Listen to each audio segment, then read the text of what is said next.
This fluid is being heated from below, like when the sun warms the ground at the bottom of the atmosphere. The moving fluid carries the heat upward from the ground. This is convection.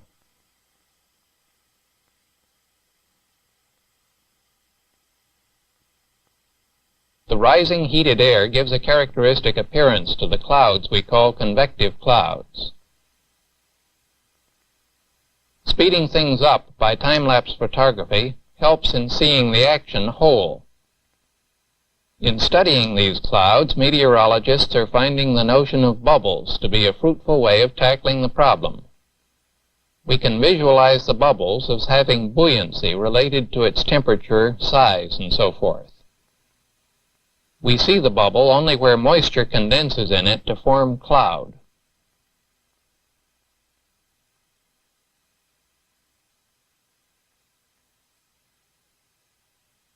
Here's a summer morning with the clouds just beginning to form. The bubbles aren't very big, and they top out only a mile or so above the ground. They show the air stirring like a boiling pot.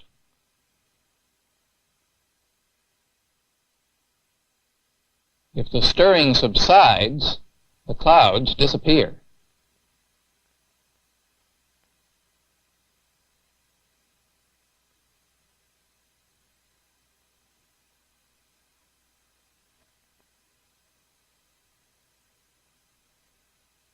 As the heating continues, the bubbles get bigger and rise higher. Notice the cauliflower-like tops and flat bases. The larger clouds are now from 1 to 3 miles tall. Each tower starts with a rush, reaches a certain height, then slows down and quickly collapses.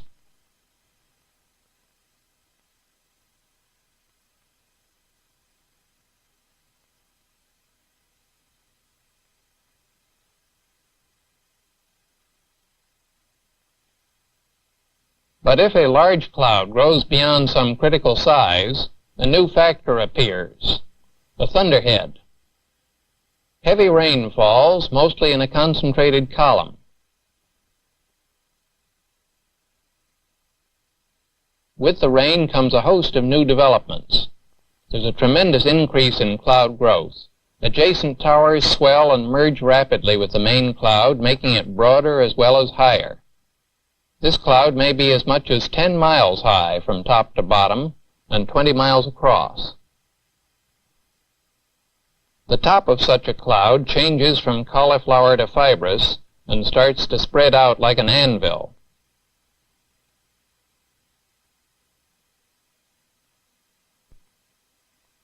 Along with all this come organized, concentrated downdrafts of cold air, sometimes hail, lightning, tornadoes. We have watched clouds that started out as something like very simple bubbles. We've seen as they got bigger, they got extremely varied and complex. I'd like to understand better how these clouds work. Why do these clouds stay up? Why don't they sink down? Why do these clouds grow for a while and then collapse?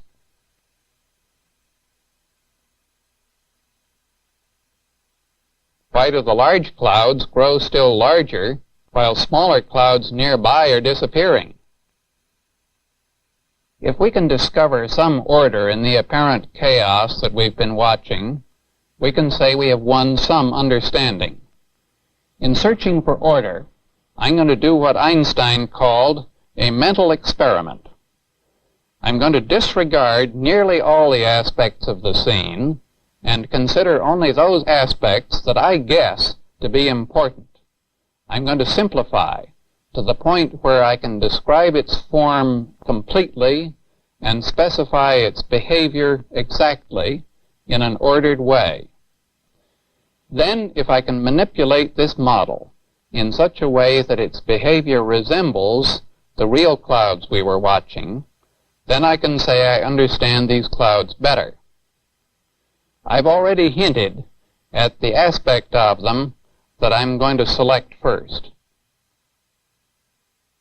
It is the notion of a cloud as a simple bubble swimming in a sea of air, rising unseen from the warm ground until condensation of moisture suddenly makes it visible.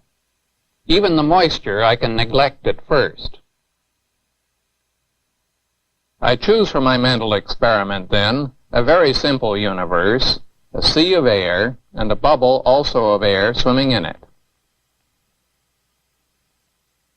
Here I have a studio-sized sea of water with a bubble swimming in it. If I make the bubble lighter by warming it with this lamp, it rises. It becomes buoyant. If I cool it with a lump of ice,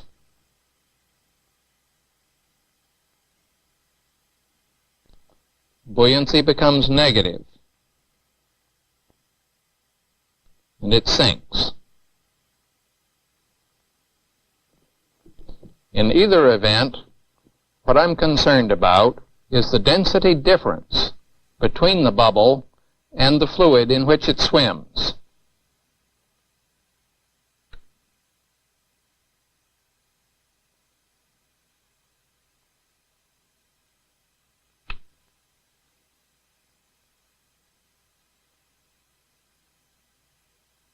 To get at this difference, I'm going to spell out what governs the density of the air in the bubble, and then the density of the air outside it, and so get an expression for the difference between them. For this, I don't need any new notions, just careful use of available knowledge. Specifically, I need the gas laws. There's air in this cylinder, and a thermocouple to measure the temperature. If I warm it with the lamp, the pen moves to the right. There is also a pressure sensor, and if I increase the pressure, the pen moves downward. I arranged it that way because the pressure increases downward as one goes down into the bottom of the sea of air. Now, as you see, if I increase the pressure, the temperature also increases.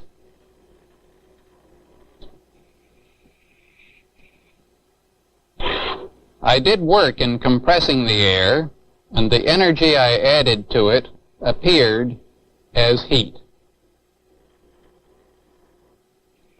But now, to get back to my simple universe, I specify it as follows. I separate the bubble of air from the rest of the air by enclosing it in a limp skin, weightless, airtight, heat-tight. What matters about the bubble, namely its density, is completely determined by its temperature and its pressure. In this universe, I can disregard all other properties of the bubble. Since the skin is heat-tight, temperature outside has no effect on the density. But the limp skin exerts no pressure force. The pressure is always equal inside the bubble to that outside at the same level. I represent the external world, then, only as a pressure scale. Since I'm going to compare it later to the real world, I've made my pressure scale proportional to the mass of air above each point. So pressure increases downward just as it does in the real atmosphere. This is a proportional or logarithmic scale. And it's roughly proportional also to the height. The other thing is temperature. So I add a temperature scale, warm to the right, cold to the left. The state of the bubble at any instant is completely determined then by a point on this graph, its pressure and its temperature. If I cause the bubble to descend, the pressure increases and the work done raises the temperature. So it traces a path. This process is reversible. If I raise the bubble, the temperature and pressure decrease, and it retraces the path exactly. The line that the bubble traces on this diagram is called an adiabat, a word that means no heat flow and expresses the notion of a heat-tight skin that keeps heat from flowing into the bubble or out of it. The point corresponding to the bubble's state always follows an adiabat, up or down, as the bubble descends or rises. If I were to start with a series of bubbles at different temperatures, I would trace a series of adiabats and produce what is called an adiabatic diagram. This diagram shows for any starting pressure and temperature exactly how these two governors of the density will change as the bubble descends or rises. But my eye is on the difference between the bubble and the air it swims in, because that difference determines its buoyancy. So now I turn back to the rest of my universe, the air outside the bubble. I'm going to specify first that the temperature is the same at all altitudes and mark out a line of constant temperature on my adiabatic diagram. For my thought experiment, I enclose a piece of air here for my bubble. It is locked to this adiabat.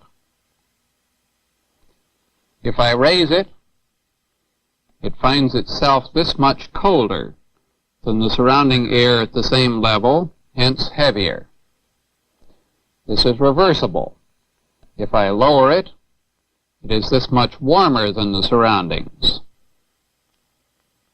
The situation in which displacement always gives rise to a force tending to restore the original state is a stable one, and this is a stable atmosphere. Next, I'm going to specify a different state for the part of my universe outside the bubble and repeat the experiment. Now the temperature is colder at the higher altitude. Again, I select a portion of this air and enclose it as my bubble. It is now locked to this adiabat. Now, if I raise it, it is this much warmer than its surroundings. And if I lower it, it is this much colder and heavier. The situation where displacement gives rise to a force that tends toward further displacement so that the former state is never recovered is an unstable one, and this is an unstable atmosphere. If I specify an atmosphere in which the temperature distribution is this way,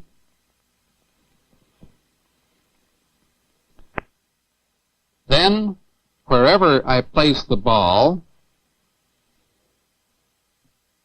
the bubble is always at the same temperature as its surroundings, hence always at the same density, and it simply floats wherever it finds itself. This is neutral equilibrium, and this is a neutral atmosphere. I have specified a universe and spelled out the laws that govern within it. Now I'm going to try a mental experiment aimed at imitating the way convective clouds behave. I specify this temperature distribution, copied from one measured early one sunny morning at Tampa. You notice the temperature decreases or lapses as one goes up. This gives the name of lapse rate to this way of picturing the atmosphere. And where the temperature increases, this is called an inversion. Now I take a bubble of air at the ground, warm it up to a mid-morning temperature, put it on the adiabatic track, and let it go. It rises as long as it's warmer than its surroundings. When it reaches a point where its density is the same as the density around it, it comes to rest. If it overshoots a trifle, it falls back. This is my mental experiment. How does it compare with nature? This is a sunny day, and we can expect heated air to be rising in bubbles. But here is a cloud that doesn't fit the model. It looks as if some added buoyancy is being generated inside the cloud after it first forms that makes it shoot upward. If I can make a good guess as to why, I can improve my model. I note that this extra activity shows most in clouds where there's a lot of condensation going on. So I'll make a guess. I remember that it takes a lot of heat to turn water to steam in a furnace, and the steam gives up this heat again when it condenses back to water in a radiator. Was that cloud steam heated? Is that why it was kicking up? If so, I'd better include water vapor in my bubble model. Again, I use available knowledge to give exact form to this idea. There are 2 points to cover. One is the temperature at which water vapor begins to condense, and the other is the amount of heat it releases in condensing. About 1% of the atmosphere in this studio is composed of water vapor, and it exerts a like proportion of the atmospheric pressure here. If I cool the water in this beaker, at some point, water vapor will begin to condense on the glass.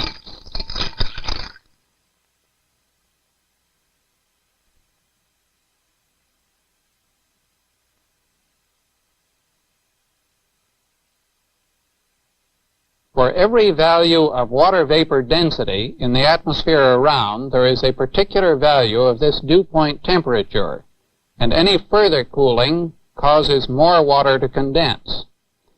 Here, let me show you. We have a chamber here divided into 2 sides. On the left-hand side, it has been moistened by putting in a warm, wet towel. The right-hand side is relatively dry. I'm going to increase the pressure by pressing down on the top and cause it to warm up a trifle, and in the left side a little more water vapor evaporates. Now I let the pressure go, and it expands and cools. The moment the air cools below its dew point, cloud droplets form. Next time there are bits of fair weather cloud near the sun, look at them through dark glasses, and you will see interference colors like these. I said this water vapor gives up a lot of heat in condensing to water drops. Let's see how effective this steam heating is. Here we have an electric fry pan with 2 chambers set on top of it. The one on the left has a pan of boiling water in the bottom, and it's filled with steam. The one on the right is dry.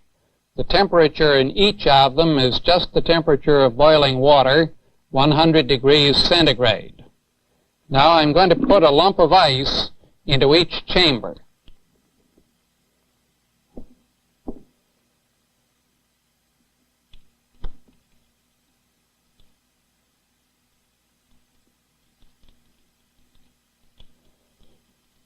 And wipe the window so you can see what's going on.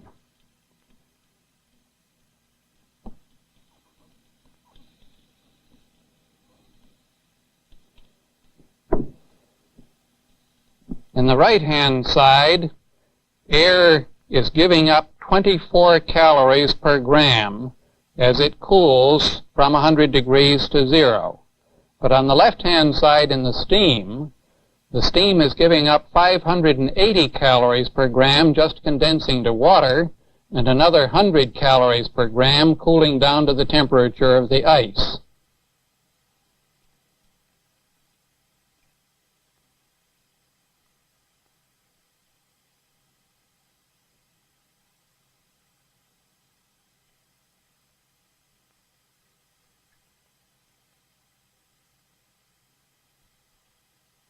Now back to the adiabatic diagram.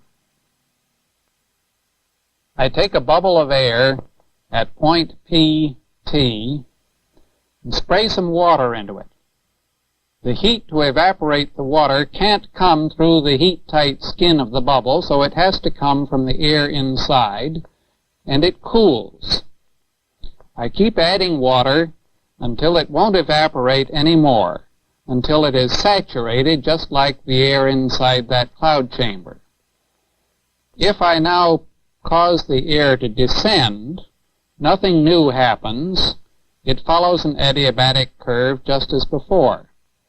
But if I cause the air to rise, then some of the water condenses, and its heat is added back into the air, so that we follow a curve that lies on the warm side of the old one. If I keep on lifting this until all the water is condensed, drain it out, and bring the bubble back down the dry adiabat, I come back exactly where I started. Now I have all the laws I need for a new try at imitating nature. So, back to that sunny morning. This time I give the bubble a shot of water, and then warm it up against the sun-warmed ground until all the water is evaporated. Now it carries with it also the extra heat that it took to evaporate the water, even though its temperature is just the same as before. Let it go, and it rises. Here its buoyancy is almost gone. It's just about the same temperature as surroundings. But here it cools to the dew point and condensation begins, returning heat to the air in the bubble. It switches paths, and now it stays to the right of the lapse rate and gains buoyancy, so it gets a new upward kick after condensation begins. There, our model is one notch better at imitating nature. But there's still a glaring shortcoming. Only the very largest clouds grow as high as the model predicts, and the smaller the clouds are, the more they fall short.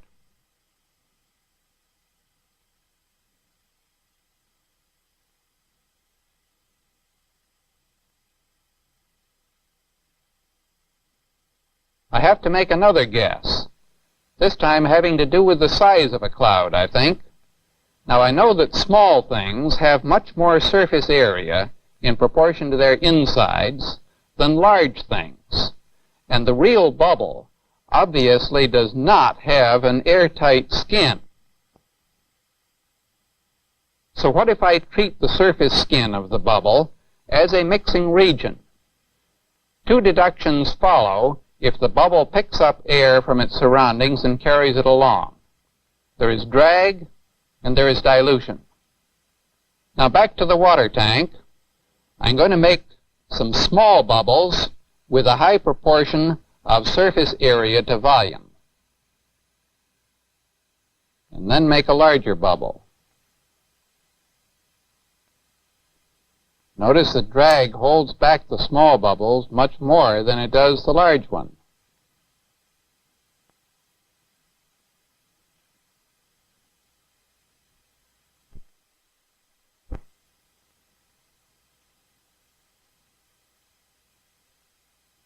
Now regarding dilution, in this other tank over here, I'll make a small cloud and then a larger one. As they sort of turn inside out, outside stuff gets into the core of the small cloud much more directly than it does into the core of the big one. And you'll notice, too, that the big cloud moves much farther in making one inside-out turn than the small one does. So the small cloud is really at a very severe disadvantage.